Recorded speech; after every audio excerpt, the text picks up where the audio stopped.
Hello and welcome to a Smurpy video, and today we're looking at Sins of Sinister, Nightcrawlers issue 2. And this is the variant cover that connects with the other two in this series.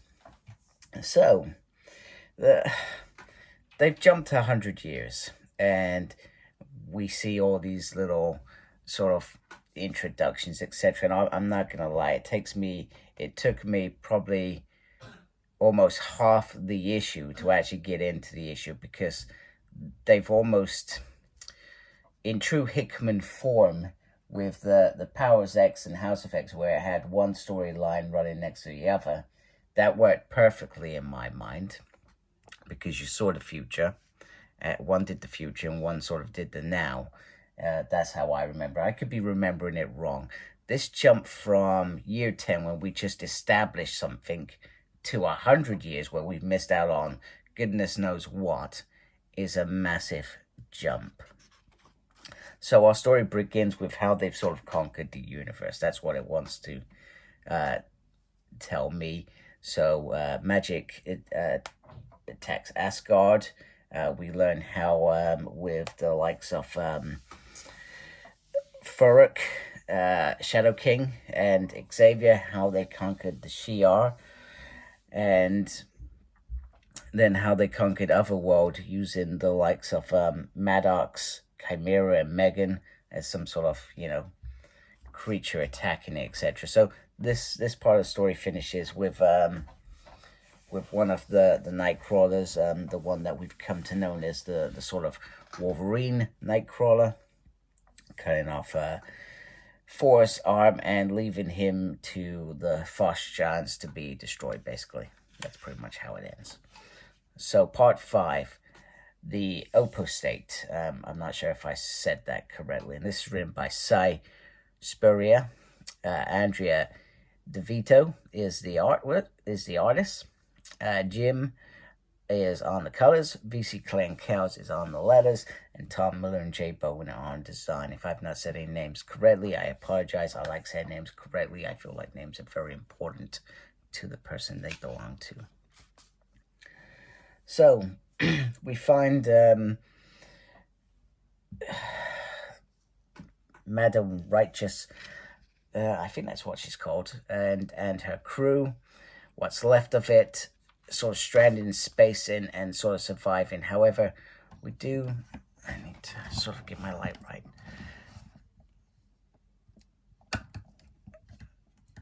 I'm trying to do it in a way that I don't burn my hand, because I just burned my hand on this damn thing. I'm hoping that's a little bit better.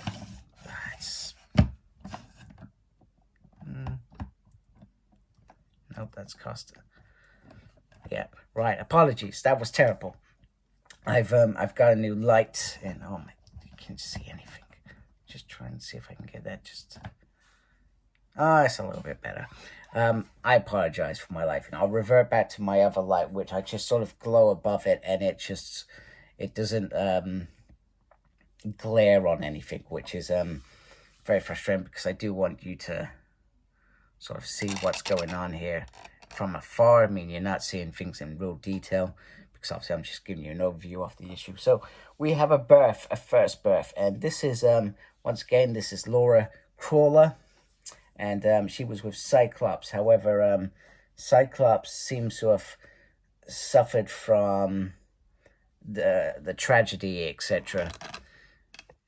But I'm not entirely sure what sort of tragedy. That's what I mean. It's mind-boggling that I just couldn't get my head around this stuff, because they jumped too far in my mind. And I guess my train of thought, if they've jumped so far that I'm not enjoying this and I'm not understanding this, am I ever going to think that Sins of Sinister was a great success on the back of Immortal X-Men as this event?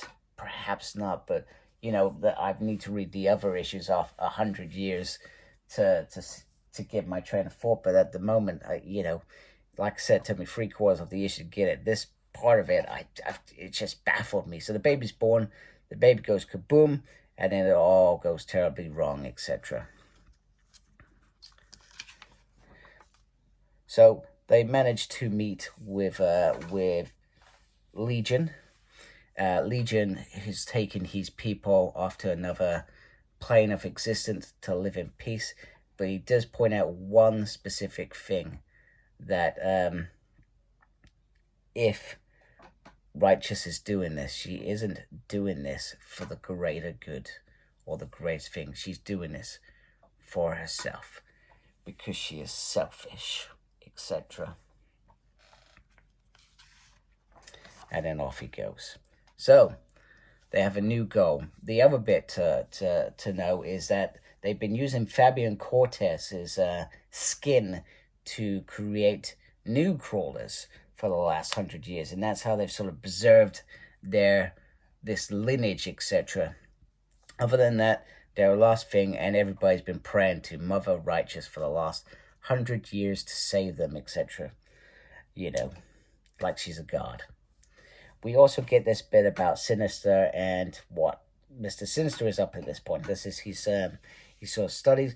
Once again, he is referring back to his goal to get Moira. So that's subtly dropped in there because in our minds, his goal was to get Moira, reset time, and then start again. And it's like the sins of Sinister never happened. So it's great that we know this, and I think we probably would have figured this out ourselves, but it's almost thrown in our faces that it's happening, you know, rather than the story nourishly growing in our skin to the point where, oh, that makes sense to reset it. Do you know what I mean? Anyway, they talk about Earth. Earth has been abandoned, and you got Brood, and you've got Annihilus creatures on there, etc., or Annihilation Waves is what it's called, and they've just abandoned Earth. It's, you know, irrelevant to them. And this falls in with their conquering off the universe. They outgrew the Earth and they went out into the universe, which was always immoral X-Men's goal. So we'll see how that goes in that issue. However, what they want is on this Earth. So the crawlers go onto Earth. They find Dr. Nemesis, who can help them survive longer, which is great. So Mother Righteous is pretty happy with that and bringing him on board. However, that is not the reason they came. She came for Nightcrawler, and they have a battle with Nightcrawler. And Nightcrawler manages to actually get some words out in this dialogue. Not control, he's not weapon, he's not mission, etc. And she calls him an abomination before taming him and ultimately killing him. Much to, you can see Laura's face in there where she disagrees, etc. And then Laura decides to go for the kill, which Madam Righteous simply just does whatever she does, and, you know, she either gives her a headache. Banshee Rider doesn't want to comply as well when he gets sort of taken out, and then she casts her spell, the spell that she wanted to create. I'm not going to pretend to understand what this spell means. However, what it does mean is that, once again, Legion was right. Madam Righteous has got what she wanted, and she goes off. However, there is a voice in these balls that goes off saying that I'm still here. She lied. I never went away. She has me, Mama. Now, once again, I'm pretty a bit confused. Is this the kid she had with Cyclops? I'm not sure. Or is there something else that has happened in the last 100 years? I don't know. However, you can see Wolverine, Laura, Nightcrawler is very, very peed off. But I mean, if I go back to this page, I mean, you can see this is where it goes wrong. But is this just a spell that she creates where she kills all those around it to use this birth to do one of her spells, etc., and consume the child? So perhaps it is right. Yeah, Mother Righteous. I just wanted to check that because I've been spraying it all issue and I just wasn't sure. So I'm not gonna lie, I don't feel like I enjoyed this issue as much as the first Nightcrawler issue. I enjoyed that. There seemed to be a goal. This one they seemed lost, and you got Mother Righteous doing things in the background, whatever her gender is, we truly don't know, which is interesting. We truly don't know.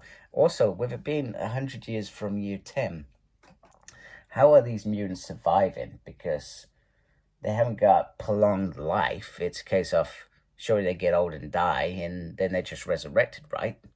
So that bit's thrown me, etc. So not sure how Immoral X-Men's going to go. I will try and review that tomorrow. But at the moment, yeah, Nightcrawlers, it's happened. Is what it is. And I really did enjoy that first issue. So this felt like, I don't know. Have I lost my words? Probably. I really like Cy. He's a nice guy.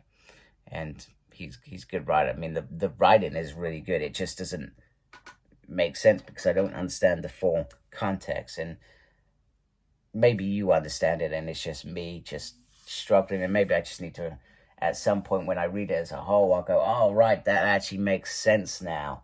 Or maybe it's just too cryptic. They made it too cryptic for us not to understand, you know. Anyhow, it is what it is. If you like my channel, if you managed to stay on for this long, I really appreciate it. Please support my channel by subscribing. Make sure you look after yourself. Very important these days. Thank you to everybody that is subscribed. I really appreciate you folks a lot. And as always, embrace geekiness. Take care. Goodbye.